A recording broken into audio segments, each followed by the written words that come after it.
Do your children go to school in Melbourne? Are you interested in how their school might be shaping them for the future? I'm Crystal, a regular Melbourne mum interested in all things to do with schools. In this podcast, I want to talk to the people in the education system in Melbourne, including parents, students, and maybe even some principals to get a better understanding of what goes on in schools and how they're shaping our kids. It's time to go to school on the Melbourne Schools podcast.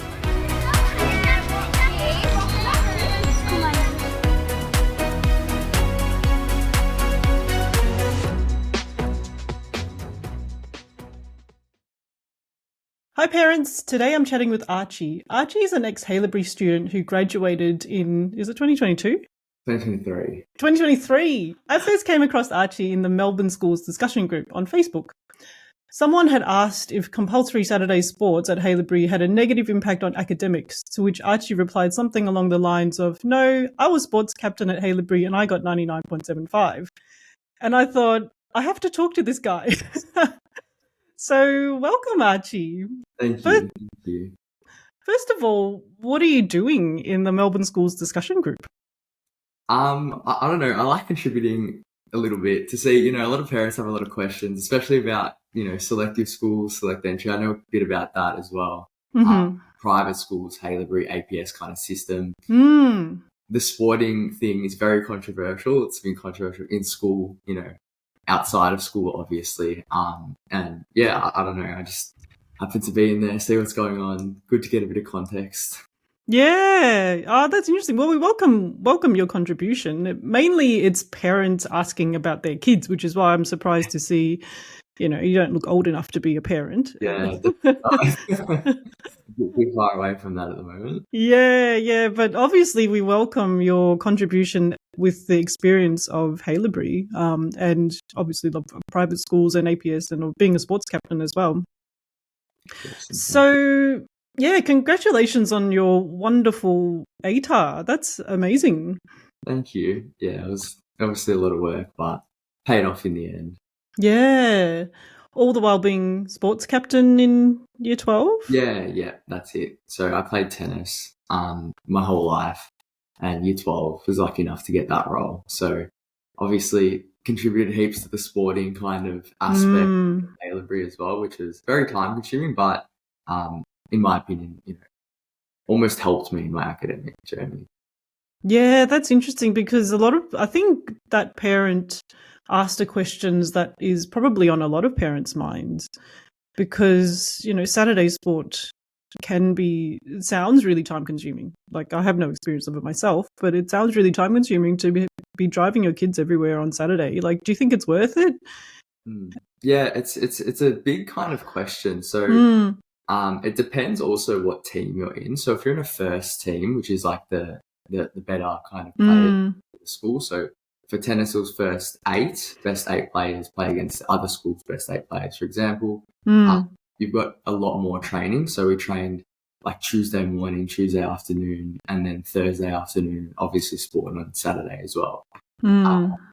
But that is very like minor in comparison to how much academic stuff you get. So, oh, really?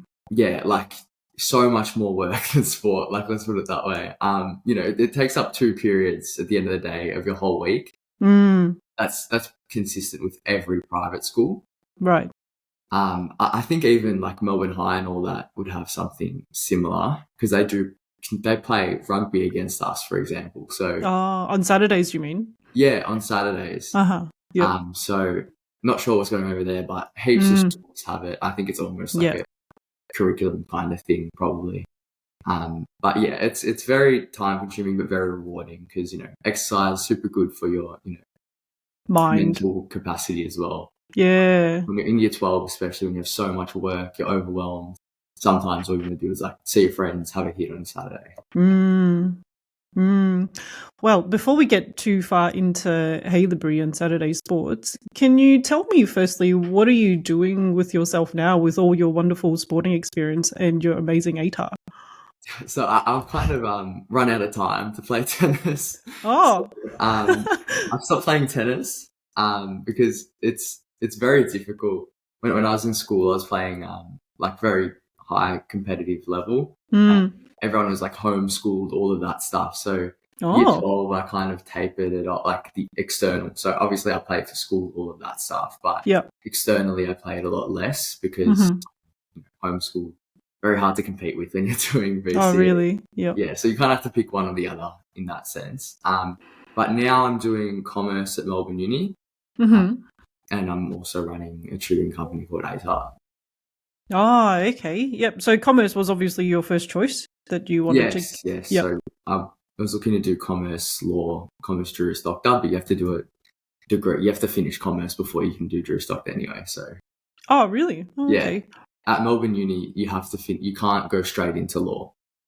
Oh, I see. So is that your ultimate goal, to do commerce and then law, or? I'm not too sure at the moment. Yep. Like a lot of things are going on. Honestly, my first kind of primary goal is to continue running ATAR Lab, my tutoring. Oh, so okay. That's my first primary goal, and then plan B is probably like consulting or something along those lines. Okay. So in commerce, what's your major? I'm doing a double major in finance economics. Oh, okay.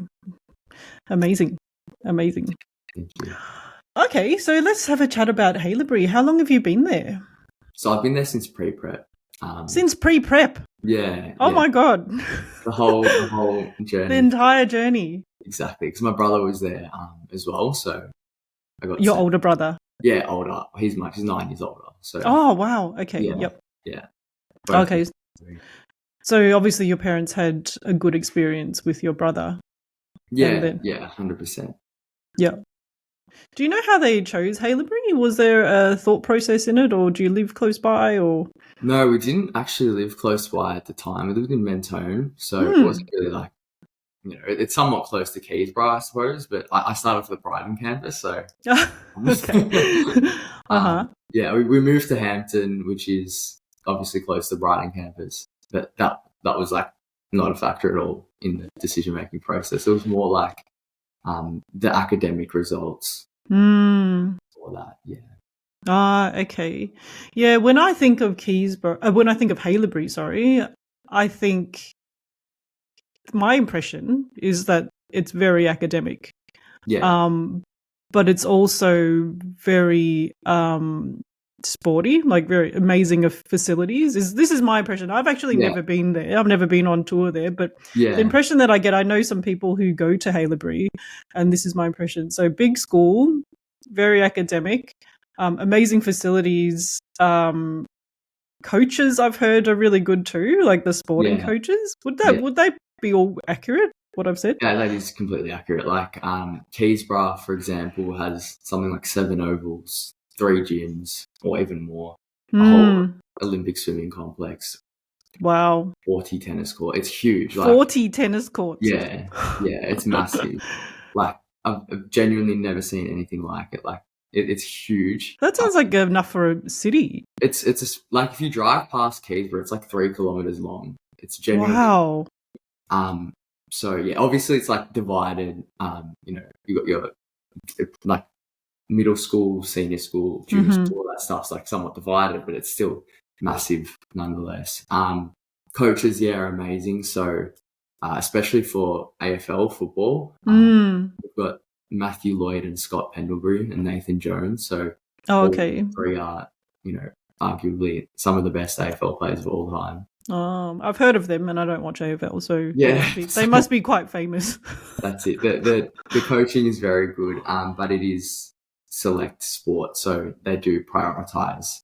Obviously, AFL and other sports are slightly above in the sense of they pick which ones to prioritise. How does the size play into it? Like it sounds massive, like you've just described. Like this sounds like a minor city.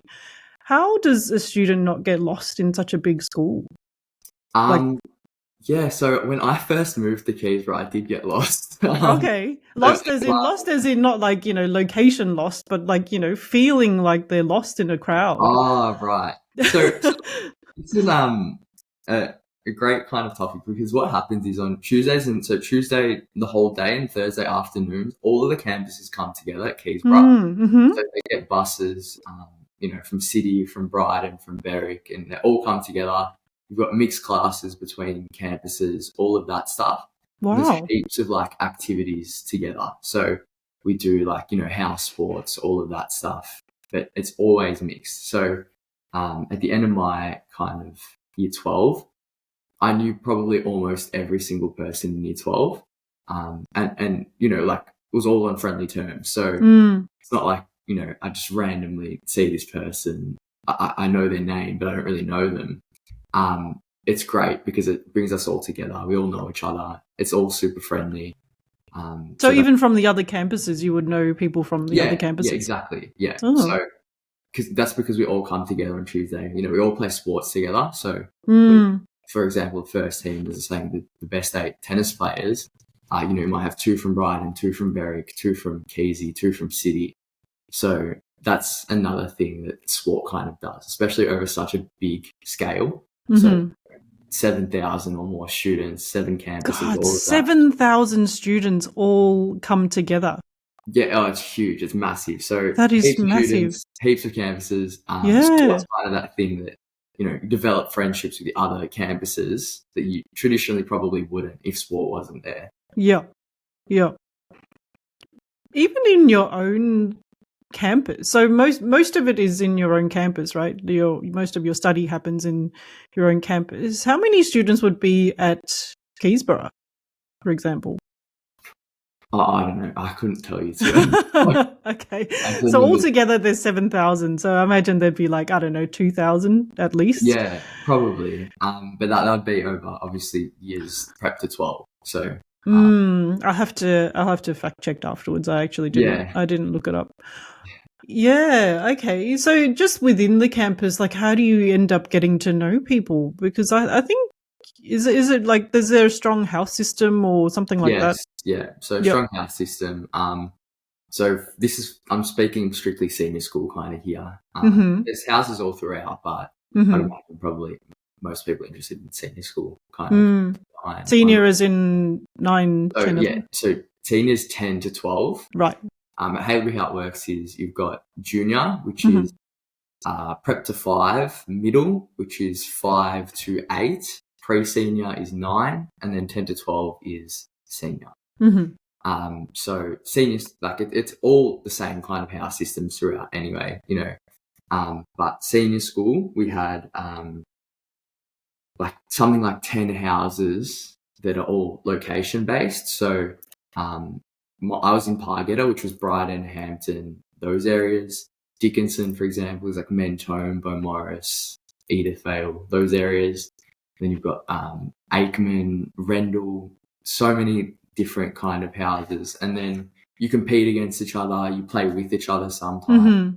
But that all happens on like a weekly basis through like sport kind of periods. So yeah, that's how you get to know everyone from. So it's really through sport, it sounds like. Yeah, exactly. So that's how you get to know everyone pretty much through sport and through those, select classes that you have together. Yep. And if you're not a sporty kid, how do you fit in? If you're not a sporty kid, you've got house arts, house music, house dance, whatever you want. There's the music facilities are super, super good as well. Like amazing. And yeah, like there's pretty much everything. Drama, dance, music, whatever you want. That's all incorporated into the housing as well. But I think the important thing is it's a big breadth of stuff. So I'm not a music person. I love music. I'm not good at it though. But I learned it there. So like year 3, for example, when I was younger, we had to do compulsory music lessons, violin, cello, all that stuff. And then obviously year 10 onwards, it's more of a like fun thing. So in your house, you compete against the other houses. House dance in year 12 was so fun because you got, 50 boys just jumping around on stage doing whatever. It's hilarious. It's the most fun thing. But, you make so many friends along the way. You don't have to be good at anything, but you're kind of exploring the options. I could be amazing at this, but how would I know until I try it? That's the kind of thing. I think that's so valuable, actually. I Yeah. think that's really valuable when you're in high school 100%. Yeah. to have that sort of opportunity to be able to figure out what you're good at and what you like. And so do you feel like it's quite supportive in that way, in that you're allowed to try things, or you're encouraged to try things that you might not be good at or you've never tried before? Yeah, 100%. I do find it very, very supportive in that sense, because it's wherever you go, pretty much, there's great facilities for it. So whether it be sport, music, dance, whatever it may be, there's someone there to support you or to guide you through that. How would you describe the culture at Haileybury? I think it's quite good. So it's got to put it into a few words. That's a great question. 100% supportive. 100%. It's supportive and high achieving. So especially when I moved to Keysborough, my original ATAR goal was to beat my brother, naturally. So he got a 95.5. Wow, you well and truly beat him. Yeah, so that was my original goal. Year 9, year 10, and I was, content with that. And then I moved to Keysborough, and I'm like, damn, everyone here's so smart. It's actually crazy how hard working these people are. They're so smart.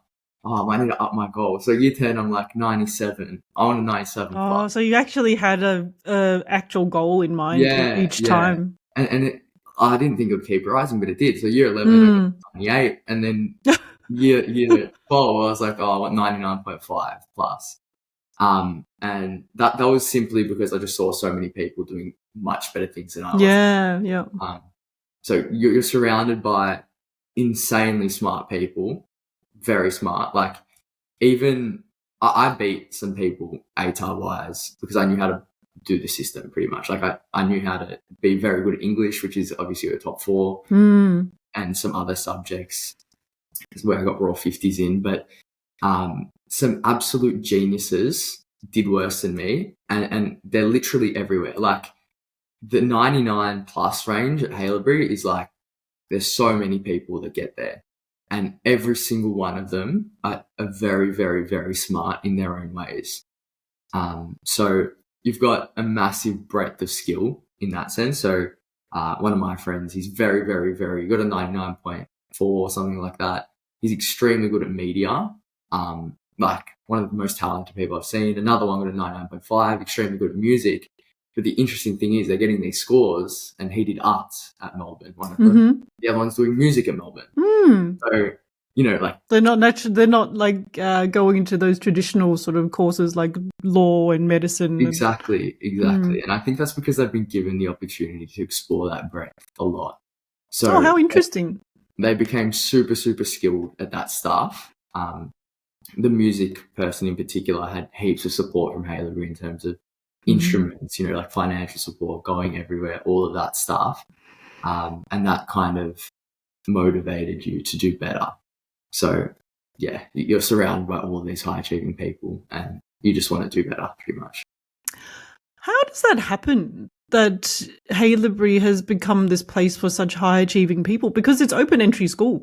There isn't a exam that you sit to get in. Because I can understand if somebody says that, Melbourne High or McRob has a very high-achieving cohort, but Haileybury doesn't have that sort of selection process. Yeah, so obviously you do have a few people who aren't as gifted. But even they're significantly brought up by these people. So I'd say the majority are very smart, and the people who are less high achieving are literally shot up in ranking. It's who you hang out with. It's because you're in classes with these people, and you feel very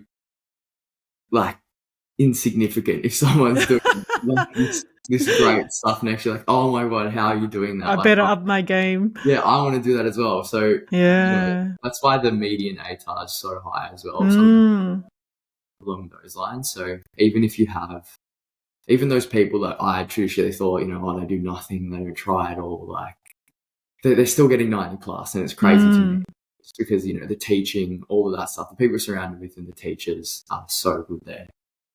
Do you feel like there's a bit of academic pressure then because of these high achieving people? Because I can imagine, like, you can be inspired by people, but you can also feel intimidated. Like if you're not that great, or like if you feel pressured that you need to be very academic because you're surrounded by all these academic people.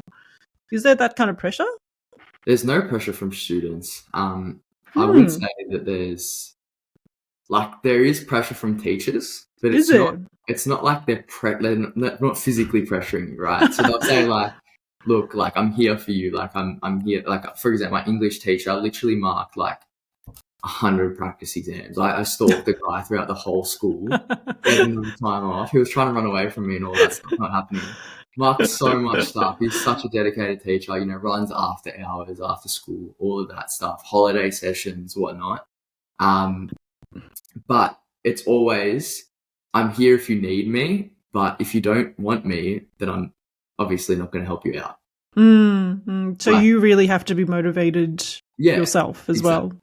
So they're going to be there, obviously, to give you some sort of pressure and direction. But I think it's a basic level from a teacher. You know what I mean? Like they're not literally like pushing you beyond your, like if they see that you're struggling, you're under pressure, they're very understanding and all. But if they think that you're just not working hard because you're not trying, then they'll pull you up on it. Exactly. Yeah.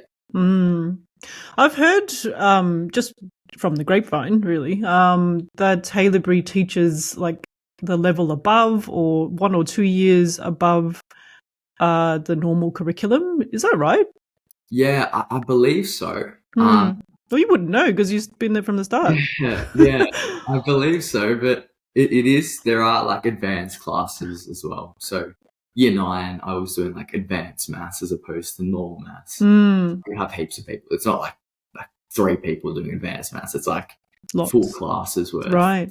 And that's like two years ahead, I think that one was, or 1 year. Even if you want to do like, if you're very gifted, they'll give you full, like as much as you want. So in year 8, I was doing science. I was really interested in like a biology kind of thing. And the head of science paid for me to do it. University of Adelaide, like online degree thing.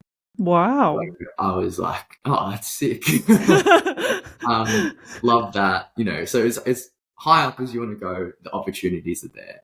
Yeah. So they really are able to, what's that word? They're really able to sort of stream.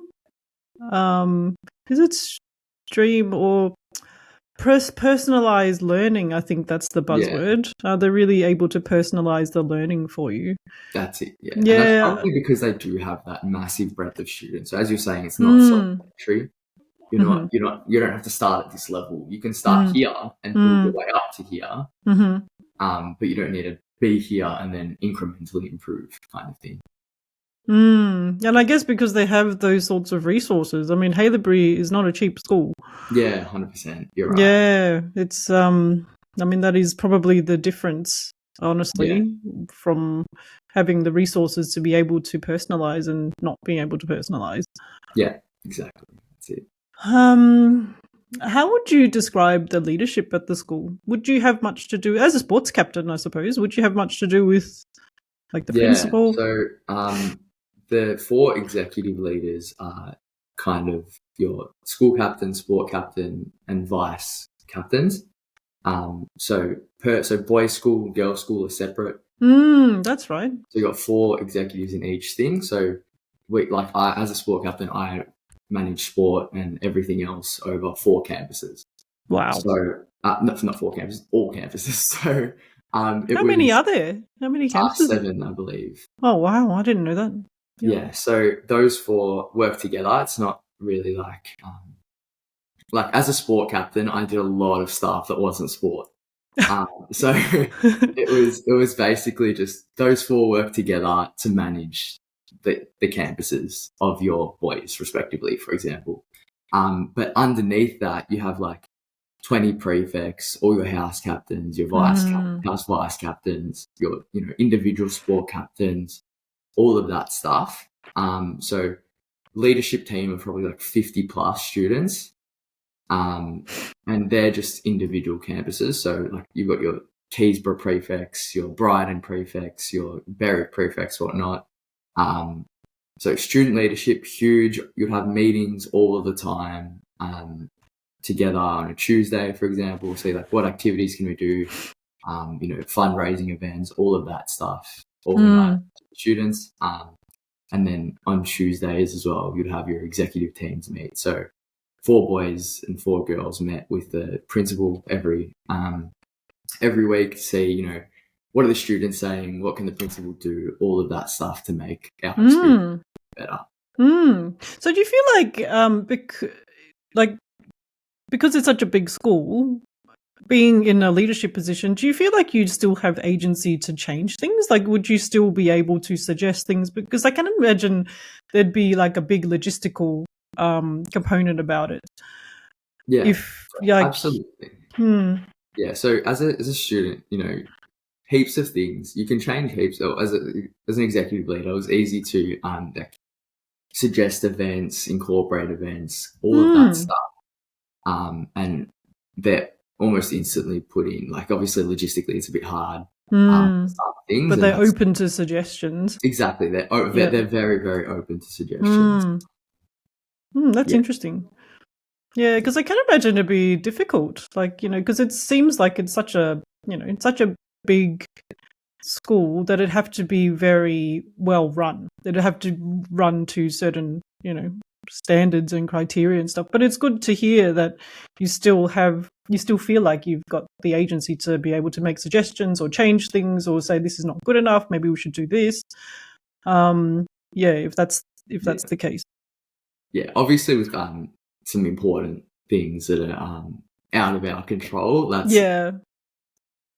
think any school would probably be in acceptance of that, but you do feel as though you can suggest things. That's the important thing. I think that is important. Can you talk a bit about parallel learning at Haileybury? Yeah. So up to year 5, so junior school to year 5 is so prep to year 5 basically is mixed classes. So you've got boys and girls in the classes. In year 5s to year 12, you are separate, so you're parallel. In that sense, there are heaps of activities that you do together. You're obviously on the same campus, so at lunchtimes you can do whatever. You're in the same spaces. Some classes you have together. So, for example, I had to do Latin for a bit, and that was a mixed class. Obviously, not many students do Latin. It's like a select entry kind of thing. So that was mixed. The smaller classes are mixed. Your sporting, like, again, that house system is really, really important here where the girls have their houses, right? We've got our own houses. And occasionally every few weeks we'll do like one boy's house and one girl's house come together and then verse another boy's house and another girl's house. And all of that stuff. So heaps of things are mixed. Parallel learning, yes. So in classes, boys, girls, except for obviously the smaller classes.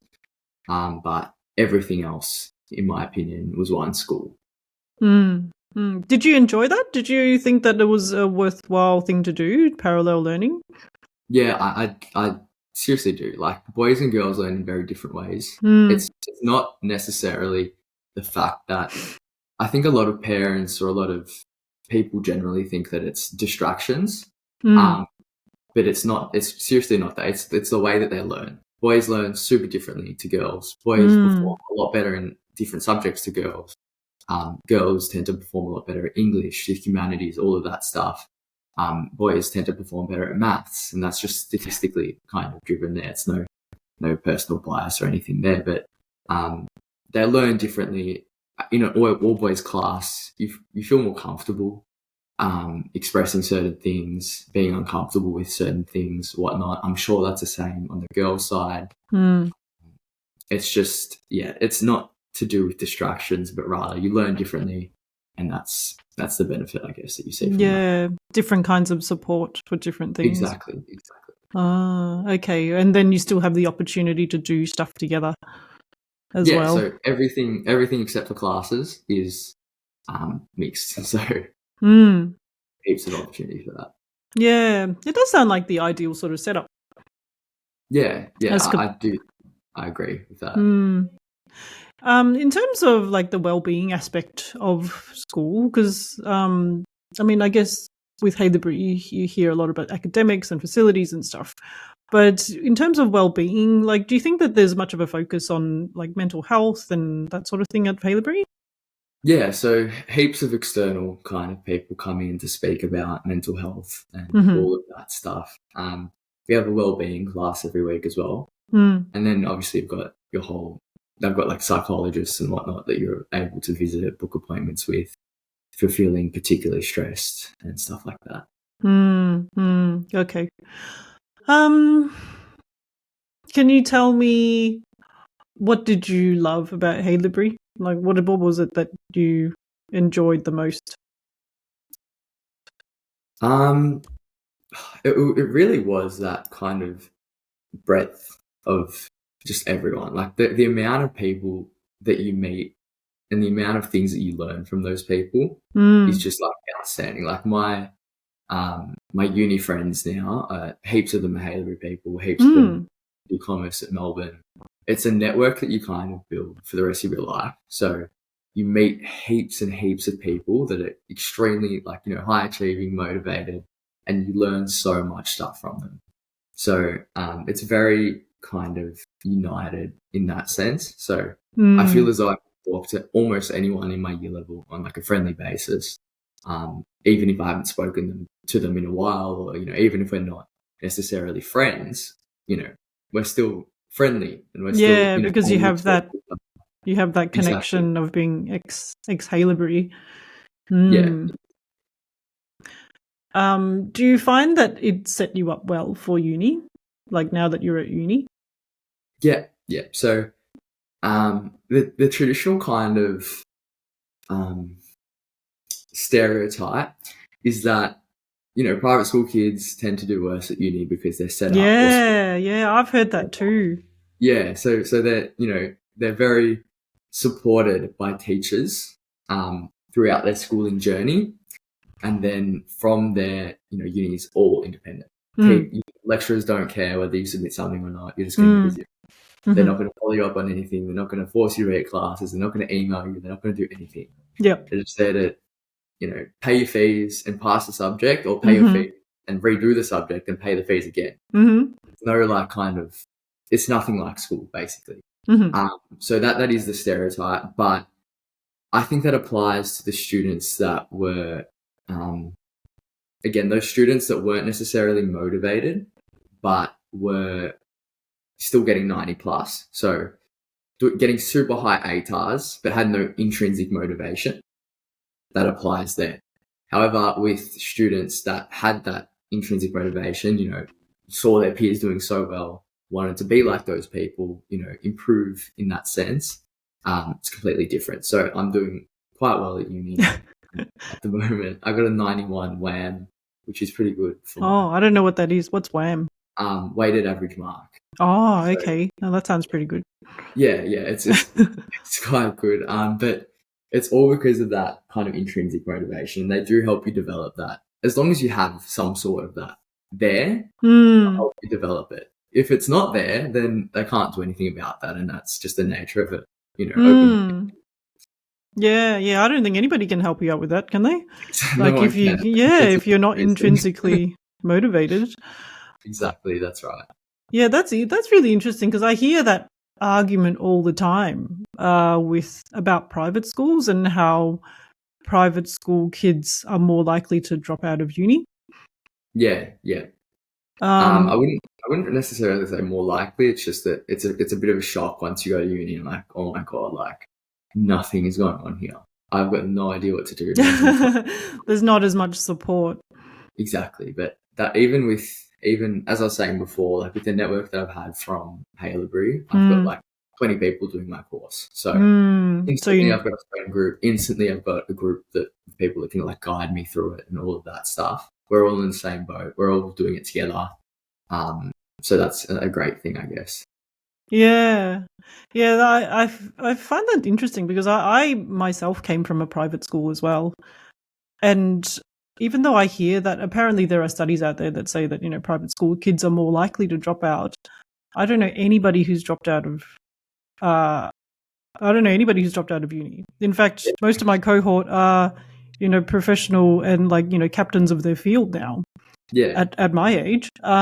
So yeah, it's interesting. I don't look. I'm not saying it's wrong or the studies don't are incorrect, but I just anecdotally, I think once you go through that really academic path, you kind of want to stay on it. Like, I mean, you're not going to drop out and become a bum after you've got a 99.75. Exactly. It's what I like to call, like, I've heard this from other people, and I love the phrase. It's like a snowball.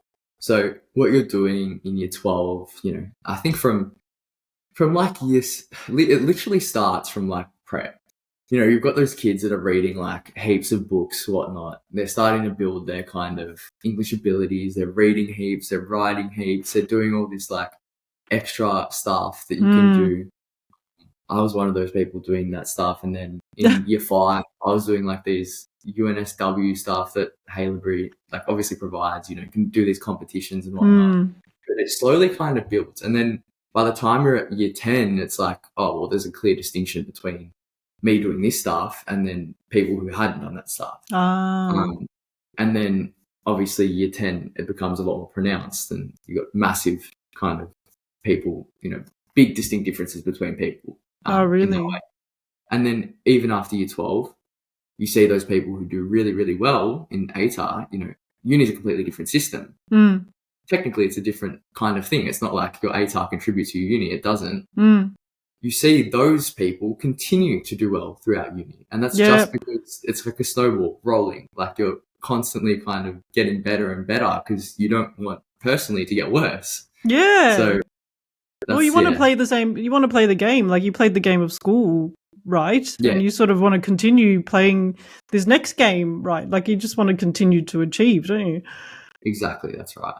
Once you get used to being at a certain level, I think that sort of sets you up when you're a teen. Like it sort of becomes your identity in a way. That you are a high achiever and you do want to go out and achieve things. So yeah, not sure about those studies. Is there anything that you didn't like about Haileybury?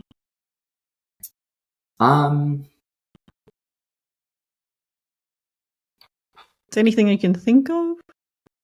Trying to think at the moment.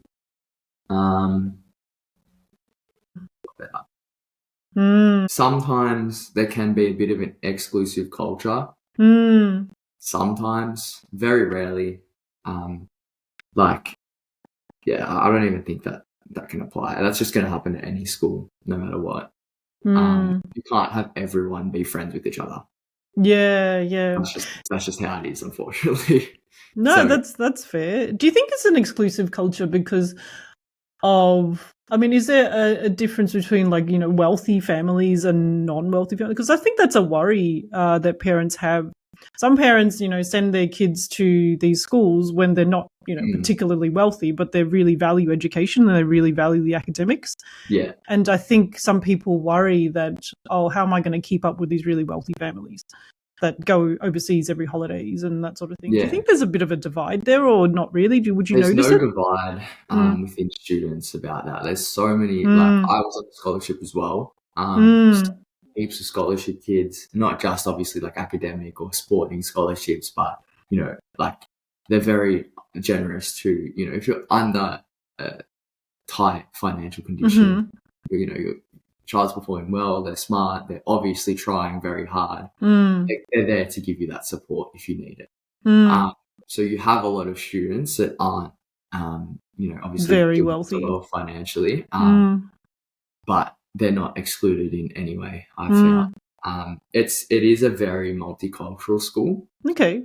So there is no racism whatsoever. But when I say exclusivity, like you tend to see that obviously the boys that play AFL are primarily like white or Australian or whatever you want to call them, pretty much, right?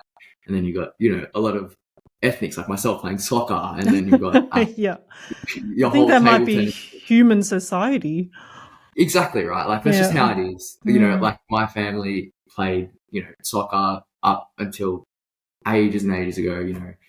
Table tennis, very Asian team because it's an Asian team, right? Like developing friend groups like that. Of course, there's separation in that sense, but it's not to say that one group treats the other horribly or anything. They all work together well. As I was saying, not everyone can be friends, but we're all like acquaintances. Yeah. Well, I mean, there's so many students. I mean, you don't expect to be friends with, thousands of other people. Well, I wouldn't be. Exactly, yeah. Is there anything that I have missed that you would like to say about your experience at Haileybury? Not particularly. We've kind of hit everything, I think. I didn't even think there was this many stuff to talk about. But well, I'm very curious as a parent. I actually know quite a few people who go to Haileybury, so it's interesting to hear about it from the inside. Absolutely. Well, thank you so much for your time, Archie. I really appreciate you chatting to me. No worries at all. Thanks, Crystal. That was really, really nice to talk to you. Yeah, really lovely to talk to you. Thanks, Archie. Thanks for joining me on this podcast. Remember that the content that you hear on this podcast is of a general nature and should not be used to make any decisions about schools or anything else. If you want to learn more about schools in Melbourne, make sure you visit the website www.melbourneschools.com.au. You can also join thousands of other parents in our community at Melbourne Schools Discussion Group on Facebook. See you there.